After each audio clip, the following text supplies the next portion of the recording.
What is going on, guys? My name is Boss. Welcome to another video. Now in today's video we're gonna take on orcs with Dao E.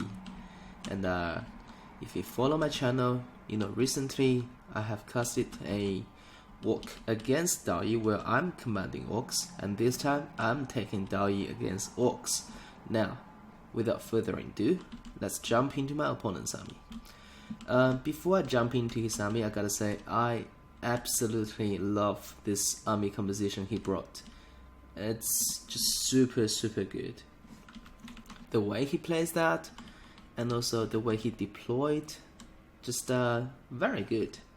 Alright, so it's gonna be a little bit wide formation here. Let's start from those goblobbers. So basically, these Regiments of Renown, Hammer of the Gork, and they have a lot of AP damage and definitely very good at killing dwarves. And also these guys as well, and they're all armor piercing. They all have 400 range, which is huge. And all of them gonna just melt those dwarves. And then a little bit in the front, we got 1, 2, 3, 4 nasty skulkers. Now these guys 1v1, they're not gonna be super effective. I mean, their stats is just really good, and they have armor piercing of 18, and they have a lot of health. They trade really well with dwarf warriors and stuff, but the thing is they only have 48 leadership, and with a base value of 40. So which basically means sometimes, like in some situation, they win in the fight, but they still lose it because they just rout. So they are very good when supported, and they can get the job done, especially in this matchup, because all these dwarf heavy armored infantry are gonna really suffer against these nasty skulkers. And then for the core of his army, 2 black orcs. And the leadership in command is Azak the Slaughter. Look at him on a big ass wyvern, and he has got Walk, Foe Seeker, Spirit Leech, very good spell. Get on with it, and then Life Leeching.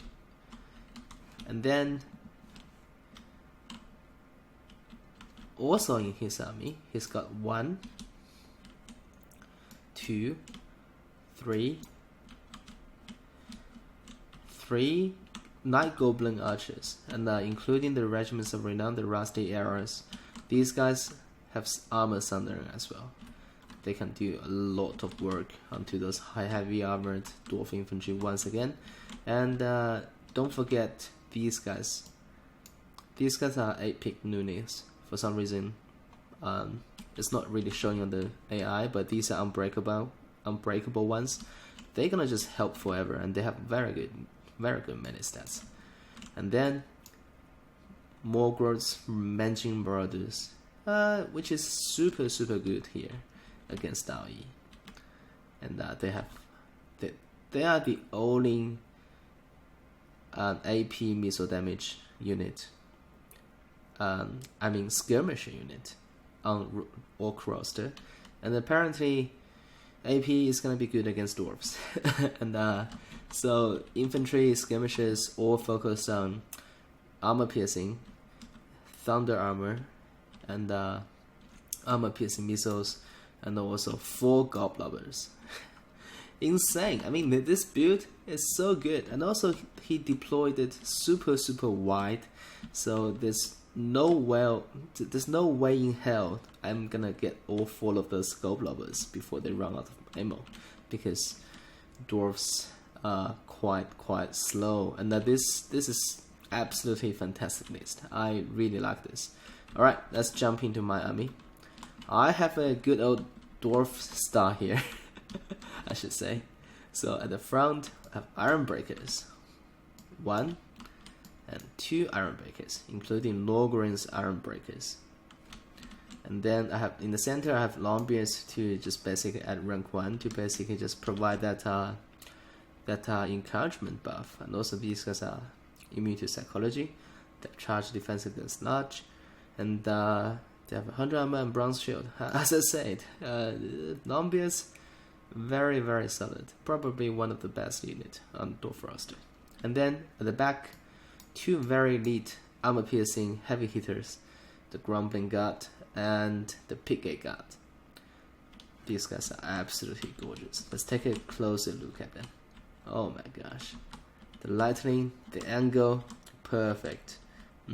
Just love it. Love them. And then, oh my gosh, the leadership in command is the mighty Thorgrim, the Grudge Bearer, with Stand Your Ground, Oath of Vengeance. This is pretty good. Like 60 seconds per cast, you can lower a unit melee defense quite a bit. If you cast this on Azak, basically Azak has 0 melee defense. And then you have Foe Seeker, which is nice. The Great Book of Grudges, which is a huge radius of +9 melee attack, which basically buffing pretty much every single unit in this Dwarf star. And then I think I brought High King as well somewhere. High King, there you go. So basically, if Thorgrim got below 50% of health, everyone on the roster, on the army, is going to receive this High King buff, which is huge. Immune to psychology, huge. +8 melee attack, which is on top of that, on top of this buff. So it's like 17 melee attack. It's nuts. 12% weapon strength and 8% charge bonus. Huge. So Thorgrim, not a bad pick for sure. Especially when you pick so many elite infantry, you really need to buff them into oblivion, to make them super nuts. And then you know my opinion on Bachman Rangers. They are just the best. They are immune to psychology. They can regen their health, and they don't suffer from the weak to fire trait, and they have charge bonus as an archer unit. And they are quite decent. They have shield, they have 40 armor, and they have 38 of melee defense, 33 melee attack, which is huge for an archer unit. And yeah, I just love every single bit about Buxman Rangers. They are just nuts. And at the back, 2 more non-beers. That's it. That's my army. Let's see how this is gonna play out. So right from the get-go, I was like, holy mother, Jesus. What do? I have 0 answer for those goblovers. Oh well, I guess I'm just gonna chill a little bit. And now I decided to, okay, whatever. Just readjust my line, readjust my formation, and then just let's go kill some orcs. And I believe I'm gonna adjust those Boxman Ranger as well. There you go. Because the reason why you want to stretch your lines to really thin, because against those artillery piece, if you stretch them really thin, you're gonna take the minimum casualties. That's just from my experience. And I just quickly reformation and then maybe get some focus volley onto Azak. But this player, you see how he play? He just dodged the arrows like a pro. So far, I don't see any arrow landed. Like, this player is just toying around with me. Like, I was like, okay, whatever. Ceasefire, stop wasting ammunition, and just pushing. And then bam!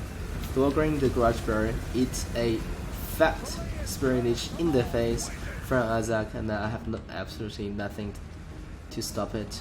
Which is but the thing is, Thorgrim has a lot of health, and Thorgrim is also very tanky in terms of taking magic damage, because he has 25% magic resist. So basically, it's gonna take a lot of Spirit Leech if he really committed to kill Thorgrim. And also, if you bring Thorgrim down to below 50%, then everybody receives a hiking bonus, which is a win-win for me. And then I just use this long beard to basically stream those archers and Menji marauders because I really have no answer to them. And then I just need to really like my goal is to make into these woods and then just fighting here, and hopefully I can just rob them before those goblins kill everything. And that is pretty much my goal coming into this battle. And then I noticed some of these guys on the flank, like also Nasty Skulkers and Night Goblin Archers all have stock, which means I don't really have a clue where they are before I basically run into melee. And then Nasty Skulkers got a charge onto those Iron Breakers, which is huge as well. But Iron Breakers still just gonna hold the ground. I mean, they are pretty good. In the center, Norgren's Iron Breakers are engaging in melee now. Pick guy is going to come in from the flank, and then my opponent actually caught Warp. I think the Warp is for those Nasty Skulkers and these Black Hooks in the center. But here I got Grumbling God, Longbeards, and Thorgrim. I think I can handle this pocket pretty well. And the story now is just Azak harassing in melee, just pick my infantry apart, while Thorgrim and those two elite dwarf infantry just aiming to wipe out these Black Hooks. Let's take a closer look at this engagement here. Let's just watch Thorgrim kill some Black Hooks. There you go. Thorgrim is just like a killing Black Hooks like a boss. There you go. A few more Black Hooks got absolutely decimated. Nasty Skulkers already routed. And then up in the air, Azak is looking to dive in once again into the back of the Snowbeards. And every time Azak lands, I need to target Azak with my Buckman Rangers. And here, I mean, I managed to basically hold the entire flank with just my IB. These Iron Breakers are doing work just to hold the ground. And then I'm using those Lorgrons to throw some blasting charges onto these Black Hooks, which is quite funny. But here, PK guys actually got targeted pretty hard by those Goblins, and now they are looking to push in here to basically provide some support for those Iron Breakers, but which is a kind of bad situation because my opponent got 3 archers here, including those nasty arrows, which is gonna do huge damage onto those PK guys. So that's definitely not a good idea. But then Thorgrim and Grumbling guys are coming in from the behind. They already wiped out pretty much the Black Hooks completely, and now this is the big pocket, the center pocket here. Alright. And at the back, Norgrims are still just fighting those Black Hooks 1v1. And then I popped these. I think I misclicked. I think I was aiming to pop that onto Black Hooks, but whatever. And then now it's what the Boxman Ranger gonna shine, because they are a pretty decent fighter against Azak. As you can see, with that Oath of Vengeance, Azak has 0 melee, literally 0 melee defense, and he's taking a lot of damage from those Buckman Rangers. And here the center pocket, I decided to just retreat a little bit to see if I got kited, but everything here just gonna get shredded, like threatened to pieces by those nasty arrows and Night Goblin Archers. And here I managed to shoot those Black Hooks at the back. I managed to just basically straight up beat them with Norgren's Iron Breakers, which is nice. And here, Longbeards are having a bad day against the Nasty Skulkers. And the center pocket is looking pretty good for the Dwarfs, but the thing is I still have this clump here, which is getting targeted by all these Goblins, which is kinda bad. And here I need to come back and save my Batsman Rangers, but there's another smoke bomb just dropped, and Isaac is up in the air once again. And so far the entire story is just Dwarf fighting orcs in the forest while taking all the archer shots and all the goblin artillery shots. And I have no answer to anything. Like all these guys are just taking heavy hit from these goblins. And I can't really do much, to be honest. And then Isaac still just harassing the Sparkman Rangers. And be annoying as he is. And then eventually these goblins are gonna run out of ammo and they will commit into melee, I suppose.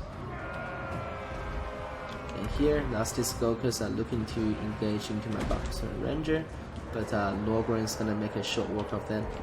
And here Black Orc's gonna suffer. I mean, even though these two elite units got completely just shredded by those goblins, but Thorgren is still here. He's gonna make a short work of these Black Orcs. And then I have one more Longbeards coming back in, and those Iron Breakers have routed, which is kind of sad. And here, these Logren's Iron Breakers are still just holding strong against 2 units, and that Nasty Skulkers absolutely got shattered, and these guys got casted the Oath of Vengeance, which means they have 0 melee defense, and they're taking a lot of hurt from Iron Breakers. And right now, I managed to kind of consolidate here in the forest, and all these goblins are about to run out of ammo. So, yeah, right now I think I have the upper hand simply because I have more mass, and then my opponent is about to run out of ammunition. There you go, and a few more shots come in. All of these goblins are gonna run out of ammo. There you go. And right now, it's what's really annoying me, because my opponent right now is doing a full retreat, and there's absolutely no way I'm gonna catch any of his units, because all of his units are faster than mine. And here I was typing to my opponent and then that was a little bit too late. Thorgren is kinda got isolated a little bit, and then Isaac seized the moment and just charged onto him. That this is the fatal mistake, because I was typing in the chat, I was asking him to basically attack me because he should, but I think that this is the fatal mistake. Like, I took some unnecessary damage here with Thorgren the Grudge Bear, which eventually, I'm not gonna spoil it, but which eventually really made me suffer. But again, I'm just setting up a defensive formation here, trying to basically regroup, and then at some point I'm gonna push out. But again, he's just gonna use all his winds of magic to basically just spirit Thorgren to death. And this is why mistakes like just now is not acceptable. And I, being a good player, I mean, I'm not saying I'm a very skilled player, but ethically, I'm just being in a good manner. I'm asking him to attack my army, but he refused. Then I was like, okay, screw it, I'm gonna come to you. And there you go. I'm actually coming out of woods and trying to fight those Greenskins. But again, you see what my opponent is doing. He's just basically doing a full retreat. He's just refused to engage until he used every last bit of his winds of magic. He's not gonna attack me.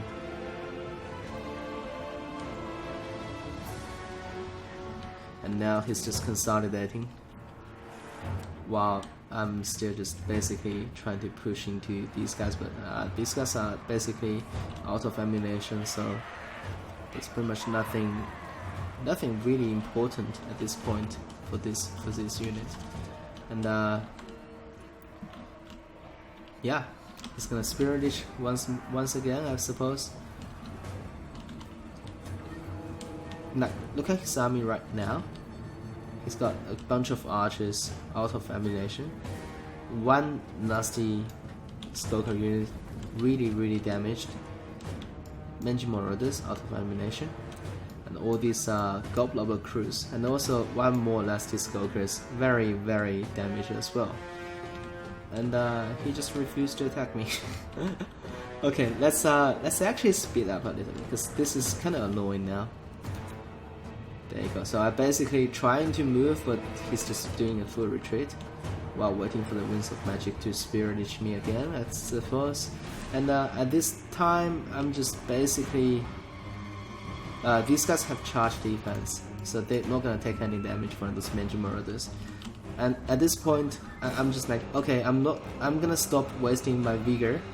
I'm just gonna camp, and bam, I'm gonna actually pause here. Okay, I actually got too late. RIP. So what happened here is Thorgrim is inside everybody, and the only unit dive onto him is Arzak. And I popped stand or die. I pop stand your ground basically.